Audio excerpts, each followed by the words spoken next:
bienvenue aux entrevues Inspirer l'équilibre. Aujourd'hui, je reçois Amandine Gournay. Bonjour Amandine! Bonjour! Tu vas bien? Oui, ça va très bien et toi, Hélène? Oui, ça va super bien. Amandine, tu es conseillère en développement durable et chargée de projet genre et environnement au Réseau des femmes en environnement. Oui. J'aimerais ça que tu nous parles de ton parcours qui t'a amené à occuper ce poste-là au réseau. Oui, certainement. Bien, en fait, moi, j'ai un parcours vraiment environnement, développement durable. Donc, j'ai fait un bac en environnement à l'Université de Sherbrooke. Et puis, par la suite, j'ai fait une maîtrise en gestion de l'environnement et politique appliquée, également à l'Université de Sherbrooke. Et puis, dans mes années de bac, j'avais quand même un intérêt assez marqué là, pour la coopération internationale. Au début, j'avais l'impression peut-être que je m'en irais un peu vers ça. Puis, finalement, non, pas du tout. En fait, après à la maîtrise, moi, c'était une maîtrise, je l'ai dit, là, en gestion de l'environnement et politique appliquée. Et puis, le côté plus, justement, social de l'environnement, le côté plus politique, a commencé à vraiment plus me parler. Et donc, pendant ma maîtrise en environnement, on a eu la chance d'aller à la 24e conférence des partis en Pologne pour 2 semaines. Et à cette conférence-là, il y avait beaucoup de petites conférences là, qui portaient sur le genre et les changements climatiques. Puis, ça m'a vraiment, je pense, mis la puce à l'oreille, l'aspect justement genré, le fait que les changements climatiques ne sont pas neutres du point de vue du genre. Puis là, c'est venu chercher aussi un côté peut-être plus féministe en moi, puis vraiment bien m'intéresser. Et je pense que c'est à peu près à la même période que j'ai appris l'existence du réseau des femmes en environnement. Quand j'ai terminé ma maîtrise, j'ai occupé un poste d'analyste en développement durable pour une entreprise qui s'appelle Maillon Vert. Et j'ai une amie, Sophie Laurence, qui a commencé à travailler au Réseau des femmes en environnement. Et puis, d'en entendre parler à travers un peu son expérience et tout, puis pour m'être impliquée aussi un peu avec les filles du réseau pour en fait, avant d'entrer au réseau, je faisais un peu du bénévolat. J'étais sur un comité avec certaines employées du réseau. Puis, petit à petit, là, il y a un poste qui s'est ouvert. Là, c'est ça, en novembre. Donc, c'est quand même récent. Là. Moi, je suis rentrée en novembre au réseau. Voilà, je dirais que c'est pas mal ça qui m'a amené là. Puis c'est quoi qui t'avait motivé au départ à aller étudier en environnement? En fait, moi, j'ai fait, si on remonte juste avant mon bac, j'ai fait un programme au Cégep qui s'appelle Sciences, lettres et arts. Donc, on sait, là, on le voit, Sciences, lettres et arts, là, c'est super vaste, hein? On touche vraiment à plein de choses. Et quand est venu le temps de m'inscrire dans un programme universitaire. J'étais vraiment bien mêlée. Je me suis inscrite en architecture, je pense, et en environnement. Et puis finalement, ben, l'environnement étant une discipline quand même où je pense qu'on nous l'a répété beaucoup tout au long de notre bac, on est formé pour être des généralistes et non pas des spécialistes. Euh, donc, ça me plaisait bien cette idée de rester un peu touche à tout, étant un peu pas prête, dans le fond, à me spécialiser dans une discipline en particulier. Puis sinon, je pense que de base, je n'arriverai pas à dire où est-ce que ça remonte, mais je pense que j'ai toujours eu une fibre environnementale vraiment ancrée. Je suis quelqu'un qui est quand même très sensible, très proche de la nature, des animaux. Je pense que cette sensibilité-là, puis cette fibre environnementale-là que j'ai depuis quand même toute jeune, m'ont amené là. Ouais. Tantôt, tu parlais de coopération internationale. Tu as été au CSI. Donc, Oui. est-ce que c'est quelque chose qui t'a...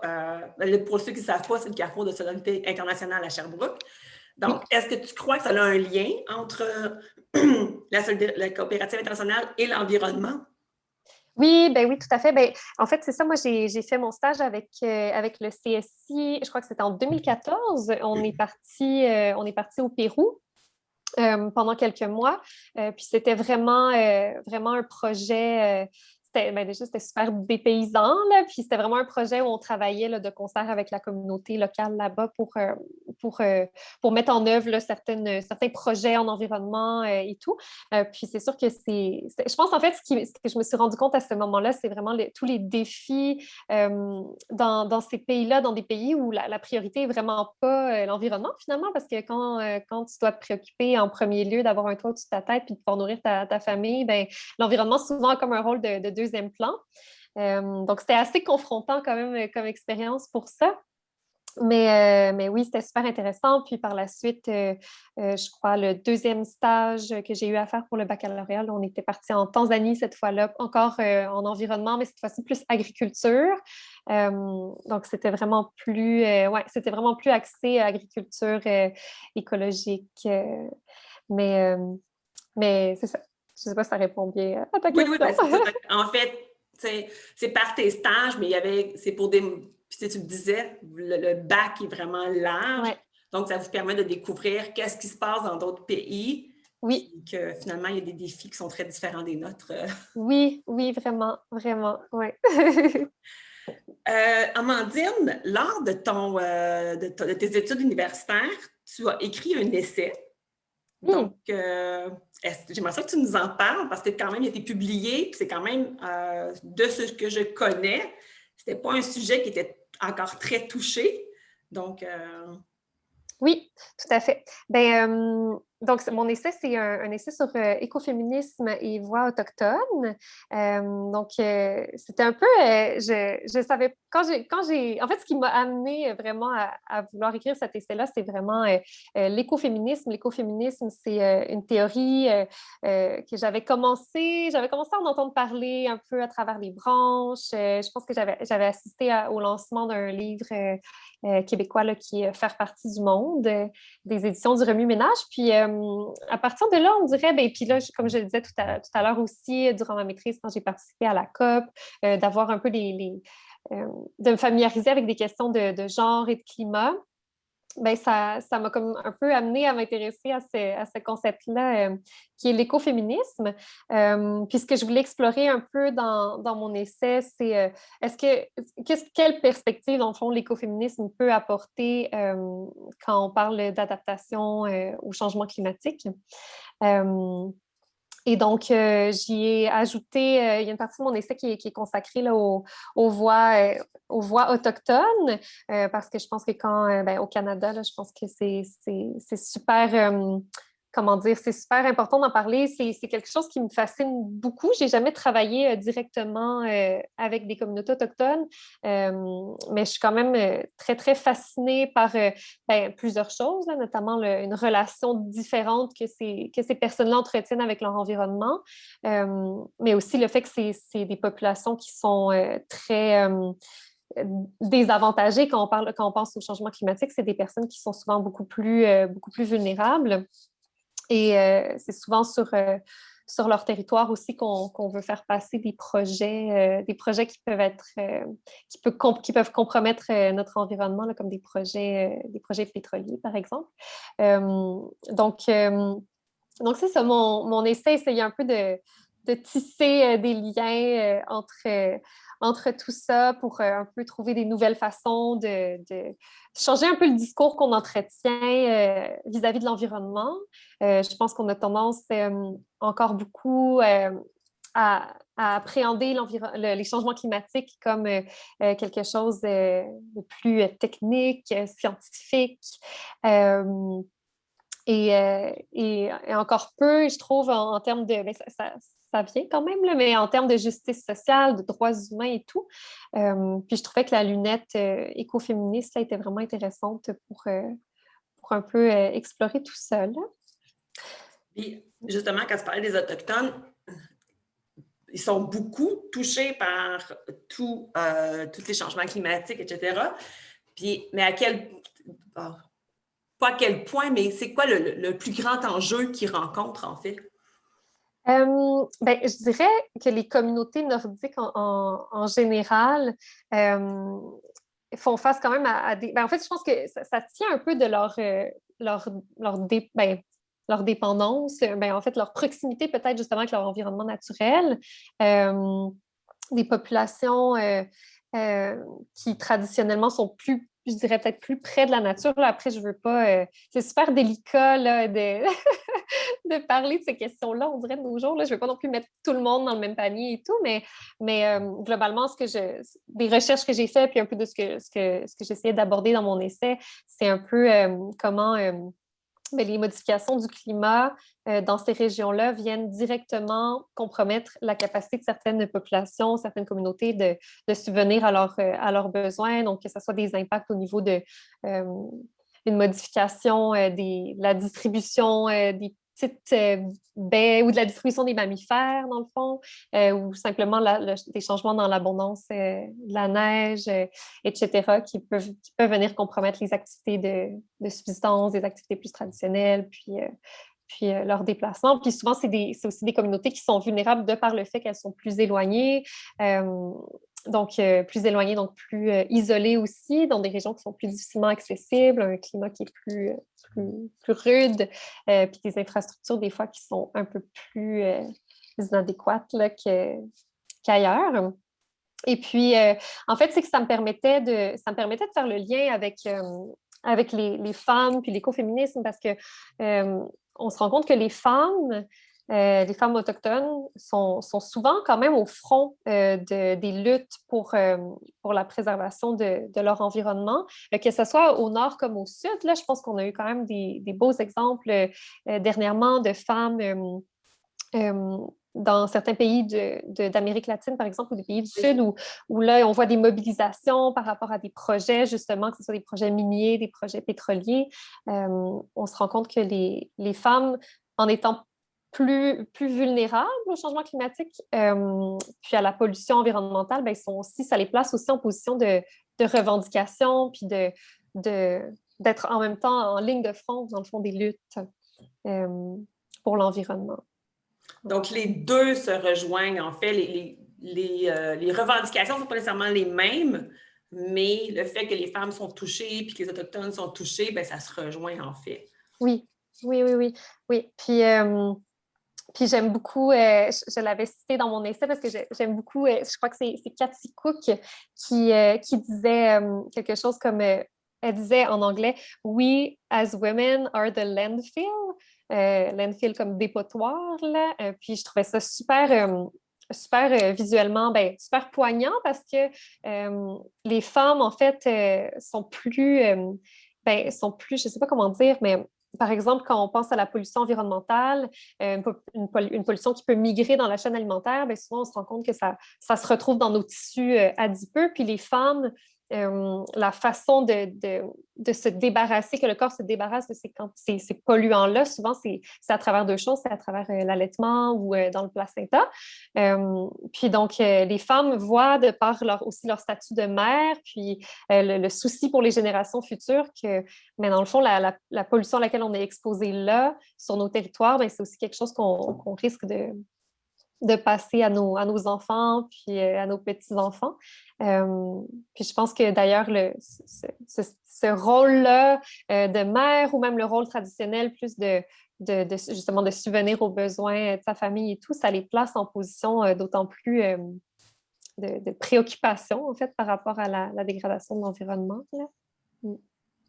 Oui, c'est ça. Ils sont plus concernés, en fait. Donc, Oui, c'est ça. Tu parlais des Autochtones, que c'est.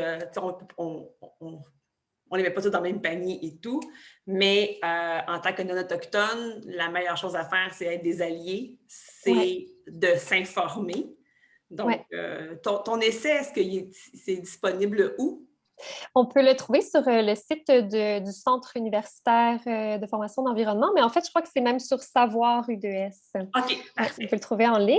Et puis, mais c'est ce que tu dis, en fait, sur le fait d'être des alliés, c'est très vrai. Puis, je pense que moi, c'est quelque chose, autant c'est un volet que je voulais toucher dans mon essai, le volet plus autochtone, autant c'est sûr que j'avais un sentiment d'imposteur. C'est sûr, étant justement non autochtone, mais c'est sûr que je questionnais ma légitimité de est-ce que je peux parler de ces questions-là, de quel droit aussi je peux en parler et tout, puis comment bien le faire. Puis c'est vrai que c'est super délicat, puis je pense que je pense, comme tu dis, déjà de s'éduquer, c'est un premier pas. Puis aussi même, j'ai eu la chance d'avoir un super bon directeur d'essai. Puis lui me poussait beaucoup à aller chercher aussi des sources de personnes autochtones parce qu'on se rend compte quand tu es dans le milieu académique, mettons là à la maîtrise et tout, tu veux rédiger ton essai, mais souvent les sources, les références auxquelles tu as accès, c'est pas toujours des savoirs ou des sources autochtones parce que c'est pas nécessairement la même façon. Je sais pas comment dire, c'est pas nécessairement la même façon. Par exemple, dans les traditions autochtones, ça va être plus des savoirs oraux, par exemple, que des savoirs écrits. Donc, dépendamment, c'est sûr que c'était plus difficile d'aller puiser dans ces sources-là, mais je trouve que c'est important de le faire quand même pour avoir différents, qu'après, dans ta bibliographie, d'en avoir différents auteurs, là, quand même, puis qu'il y ait une représentativité à ce niveau-là. Oui, bien ça d'ailleurs, c'est ce que j'étais pour dire, c'est que probablement quand on va voir ton essai, on va avoir des références de gens autochtones qu'on peut consulter puis qui sont soit militants ou du moins qui ont des expertises à apporter sur le sujet. Oui, ouais, exact. Je me souviens pas à quel point il y en avait énormément dans ma bibliographie. Je pense que ça a été quand même un défi, mais en tout cas, clairement, le désir était là, d'en inclure le plus possible. Ouais. Revenons à l'écoféminisme. Oui. Euh, c'est quoi le plus grand défi, justement, que rencontrent les femmes vis-à-vis des changements climatiques et l'environnement?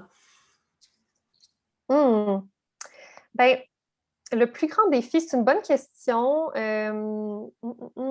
Ben, je pense à plusieurs choses, là. Je pense un défi peut-être pourrait être que le fait d'être moins représentées, les femmes sont encore sous-représentées quand même dans des instances de décision par rapport au changement climatique. Donc peut-être que je verrais ça comme un défi, le fait de ne pas nécessairement avoir la tribune pour faire porter sa voix, tout simplement. Puis peut-être un autre défi que je vois, c'est un peu des fois le risque de porter ça sur ses épaules, puis d'avoir toute cette charge-là qui est sur ses épaules, de par le fait que, là, peut-être que je m'éloigne de ta question, là, tu me le diras Non, non, si vas-y, jamais, c'est parfait. mais je me dis, quand je regarde les solutions qu'on propose à la crise climatique, l'importance des petits gestes, ça revient souvent, donc l'importance des actions individuelles, qu'est-ce qu'en tant que consommateur on peut faire. Puis on sait que les femmes sont encore en majorité celles qui prennent les décisions au sein d'un ménage. Donc, ça vient faire reposer, veut pas, une certaine charge supplémentaire sur les épaules des femmes. Et donc, ça, je vois quand même ça comme un défi, le fait d'avoir cette charge-là qui se rajoute dans notre sphère domestique, de l'importance de tous ces petits gestes-là, mais ça nous éloigne peut-être du fait de contribuer plutôt dans la sphère publique ou même dans la sphère politique. Donc, c'est peut-être quand même un défi que je verrais. Puis sinon, ben, c'est sûr que dans les pays où les droits humains sont moins, où l'égalité, disons, entre les genres est moins acquis, ben, les femmes font souvent face à plus d'obstacles aussi là, quand on parle de changement climatique, de bouleversement climatique. Puis on le voit d'ailleurs, ben, on le voit avec n'importe quelle crise, que ce soit une crise climatique, que ce soit la crise sanitaire qu'on connaît présentement. D'ailleurs, il y a une belle étude de l'IRIS, je crois, qui est sortie récemment, qui montrait que c'est ça, en fait, la pandémie a mis quand même, je veux pas, en lumière les inégalités qui existent entre hommes et femmes. Puis c'est la même chose avec les crises climatiques, en fait. On se rend compte que les femmes vont être systématiquement plus désavantagées, là. Plus touchées à divers Ouais. niveaux par Oui. ces crises-là, par tous les changements que ça génère.